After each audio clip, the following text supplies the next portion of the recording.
February 18, 1294. A man lies dying in a palace of gold, his body so swollen with disease that servants struggle to turn him in his bed.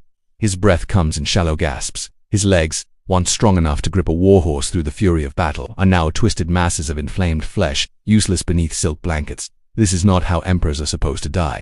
But this is no ordinary emperor. This is Kublai Khan, grandson of Genghis Khan, ruler of the largest empire the world had ever known. And he is drowning in his own flesh, suffocating in a prison of pain and regret that no army can conquer. Born in 1215 into a bloodline forged in fire and terror, Kublai Khan carried a burden few could comprehend. The blood of Genghis Khan coursed through his veins, and with it came expectations that would crush ordinary men.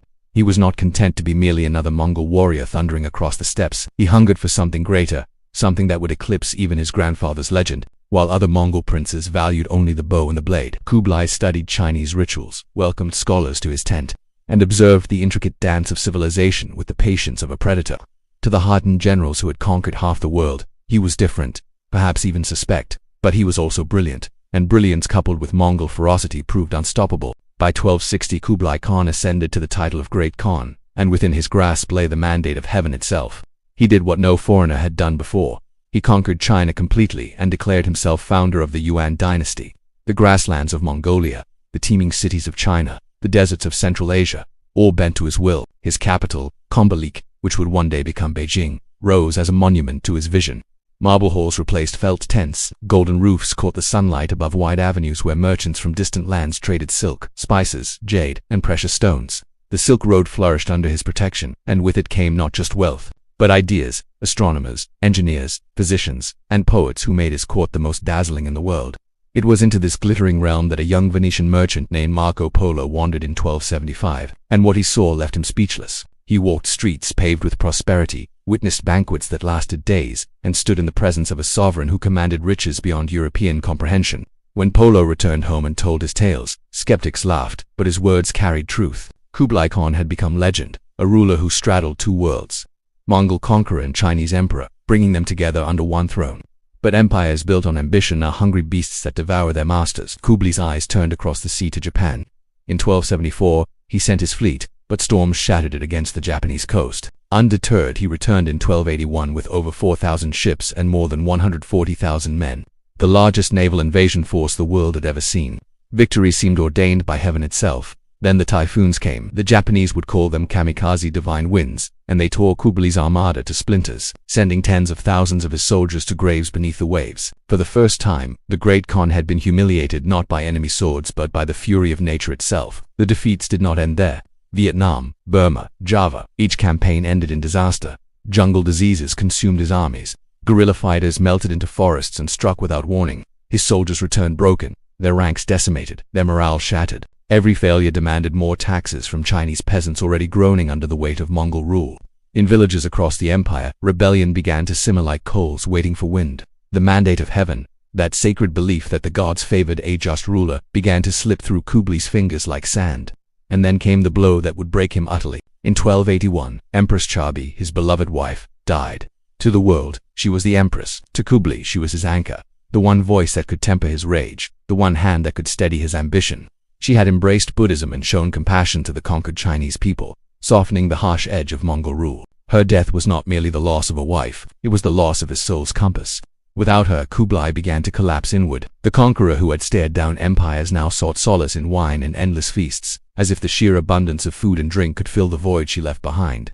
But grief is a patient predator, and it had only just begun to feast on the emperor. If you find yourself drawn to these dark corners of history, to the stories of great figures brought low by forces they cannot control, then subscribe and join us as we uncover the truths that textbooks leave buried.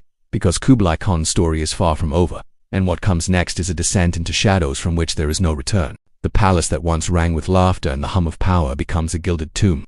After Chabi's death, Kublai Khan is no longer the man who commanded the world.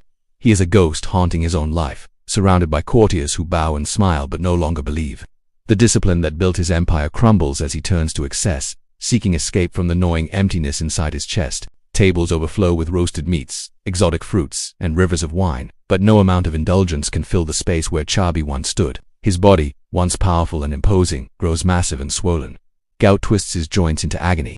Diabetes saps his strength. Walking becomes torture, even with help. The man who once rode at the head of armies now cannot rise from his bed without servants struggling to shift his weight. The whispers begin. In the corridors of power, ministers exchange glances.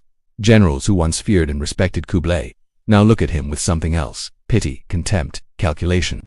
The loyalty that once bound them frays like old rope. In distant provinces, governors begin to ignore his decrees. In China, secret societies form in shadows, whispering that the Yuan Dynasty has lost the mandate of heaven. Farmers pushed to starvation by endless taxes rise with pitchforks and torches. Bandits seize control of roads and canals.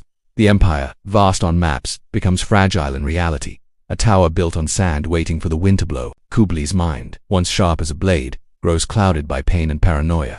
Ministers who served him for decades suddenly find themselves accused of treachery. Generals celebrated as heroes are dismissed or quietly executed. Fear spreads through the palace like plague. Every smile hides a dagger.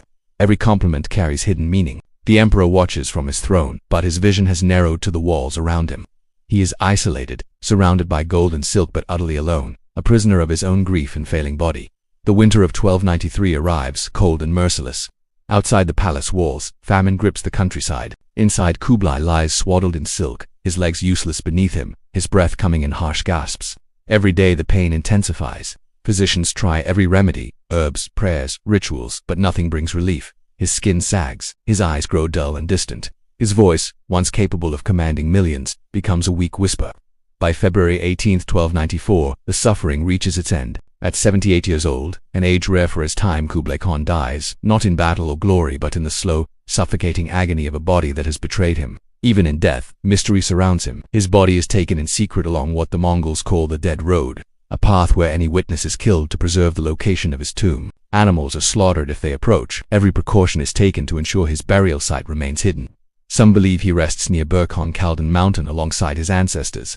Others imagine vast underground chambers filled with treasure and artifacts to accompany him into the afterlife. The truth is lost to time, and Kublai Khan, like his grandfather before him, vanishes into legend. But the empire he leaves behind is dying. His heir Timur Khan lacks the authority and vision to hold the fractured realm together.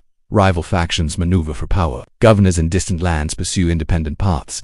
The Golden Horde in Russia, the Ilkhanate in Persia, each drifts away, and the dream of a unified Mongol Empire dissolves like smoke. In China, resentment grows bolder. Natural disasters, floods, droughts, plagues, reinforce the belief that heaven has withdrawn its favor. Over decades, the Yuan Dynasty clings desperately to power, but the end is inevitable. By 1368, the Red Turban Rebellion captures Beijing and establishes the Ming Dynasty. The Mongols are expelled, and Kublai's dynasty, which began with such promise and brilliance, survives less than a century. Yet the image of Kublai Khan endures, not just as the conqueror who brought China under Mongol rule or the emperor who opened the empire to the world, but as a man undone by his own humanity. His story is a reminder that no amount of power, wealth, or military genius can shield anyone from the relentless forces of time, disease, grief, and mortality. The greatest emperor in history, ruler of the largest empire ever known, died alone in a palace that became his prison, surrounded by whispers and fear, his body a ruin, his empire crumbling around him. Every conqueror falls. Every empire fades, and sometimes death comes not with the thunder of battle but in the quiet, suffocating darkness of a room where no one dares speak the truth. The palaces crumble, the armies scatter, the gold tarnishes, but the lesson remains. Even the mighty are mortal, and even emperors die. What do you think haunts the legacy of great rulers more, their victories or their failures? Leave your thoughts in the comments below and let us know what dark corner of history we should explore next.